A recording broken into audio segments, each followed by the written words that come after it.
Hello guys, ഇന്ന് എനിക്ക് PSCയുടെ പരീക്ഷയുണ്ട്. പരീക്ഷയ്ക്ക് പോകാൻ തുടങ്ങിയപ്പോഴാണെങ്കിൽ ഉടുക്കത്തെ പനി.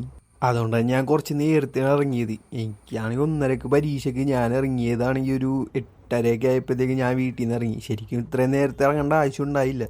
ഞാൻ വിചാരിച്ചത് പനിയേക്കല്ലേ, പയ്യൊക്കെ പോയിട്ട് പയ്യൊക്കെ നടന്നൊക്കെ എത്തിയാൽ മതി എന്നൊക്കെ വിചാരിച്ചാണ് പോയത്. പിന്നെ നമ്മളെ പരീക്ഷ ഉണ്ടായത് മട്ടാഞ്ചേരിയിലാണ്ട. ഞാൻ അവിടെ നിന്ന് ബസ്സിൽ കയറി, പിന്നെ ജങ്കാറി കയറിയപ്പോഴാണ് ഉടുക്കത്തെ തിരക്ക്. അതിൻ്റെ ഇടയിലാണെങ്കിൽ ഒരു അപ്പാപ്പനും അമ്മാനും തമ്മിൽ ഇടി, ബൈക്ക് കയറ്റിയെന്ന് പറഞ്ഞു. പിന്നെ ഞാൻ ജങ്കാറൊക്കെ കയറി ഫോർട്ട് കൊച്ചിയിലെത്തി.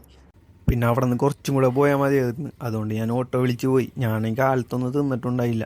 പക്ഷെ ഞാൻ ഈ പ്രതീക്ഷിച്ചാലും കുറേ നേരത്തെ അവിടെ എത്തി. ഞാൻ 1:30 പരീക്ഷയ്ക്ക് എത്തിയത് ഒരു 10:30 ആയപ്പോൾ അവിടെ എത്തി. പിന്നെ കുറേ നേരം അവിടെ പോസ്റ്റായിട്ട് നിൽക്കണമായിരുന്നു. പിന്നെ അവിടെ സ്കൂളിലെത്തി കഴിഞ്ഞപ്പോൾ ഞാൻ മാത്രമേ ഉള്ളൂ, വേറെ ഒരാൾ പോലും ഇല്ല. അവിടെ ടീച്ചർമാർ പോലും ഇല്ല. ഓട്ടോ ആണെങ്കിൽ പോവുകയും ചെയ്തു. ഞാൻ വിചാരിച്ചപ്പോൾ ഹോട്ടലെല്ലാം കയറി വല്ല ഫുഡ് കഴിക്കാമെന്ന് വിചാരിച്ചു. ഞാൻ കാലത്തൊന്നും തിന്നിട്ടുണ്ടായില്ല. അപ്പോഴാണെങ്കിൽ ഒരു ഹോട്ടൽ പോലും തുറന്നിട്ടില്ല. പിന്നെ അങ്ങാട് പോകണ വഴിക്ക് സ്കൂളുണ്ട്. ഈ സ്കൂളിലാണ് ഞാൻ പണ്ട് NCCയുടെ ക്യാമ്പിന് വന്നത്.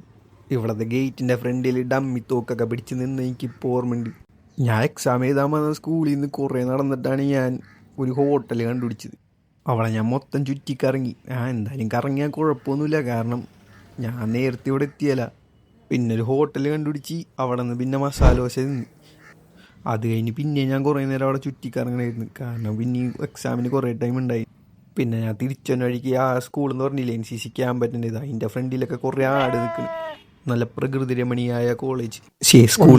പരീക്ഷ ഞാൻ ഇവിടെ 10 മണിയായപ്പോൾ ഇവിടെ എത്തി. ഇനി ബാക്കിയുള്ള സമയം എന്ത് ചെയ്യുമോ. പിന്നെ ഞാൻ സ്കൂളിനുള്ളിൽ കയറിയിരുന്നിട്ടാ.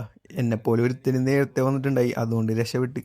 പിന്നെ പരീക്ഷ കഴിഞ്ഞ് ഞാൻ പുറത്തിറങ്ങി. പരീക്ഷ എങ്ങനെ ഉണ്ടായിന്ന് വെച്ചാൽ ബൊംബാസ്റ്റിക് ഫണ്ടാസ്റ്റിക് പൊട്ടി. അങ്ങനെയൊന്നുമില്ല, പരീക്ഷ എളുപ്പമായിരുന്നു. ഞാൻ പഠിച്ചില്ല, അതുകൊണ്ട് പ്രശ്നം മാത്രമേ ഉണ്ടായുള്ളൂ. പിന്നെ അവിടെ നിന്ന് തിരിച്ച് ജങ്കാർ കയറി ഞാൻ തിരിച്ചിപ്പുറം തന്നെ വന്ന്. അത് കഴിഞ്ഞ് ഇവിടെ ബസ് കാത്തിന്ന് കുറേ നേരം അവിടെ നിന്ന്. ബസ്സാണെങ്കിൽ വന്നുണ്ടായില്ല. പിന്നെ ഞാൻ തിരിച്ചെൻ്റെ സ്ഥലത്തെത്തി. ഇന്നപ്പം അത്രേ ഉള്ളൂ. എക്സാമിന് പോയി മൂഞ്ചി. പിന്നെ ഇതും ഒരു എക്സ്പീരിയൻസ് അല്ലേ, ഇങ്ങനെ എഴുതിയല്ലേ സെറ്റ് ആവണത്, അങ്ങനെ വിശ്വസിക്കുക.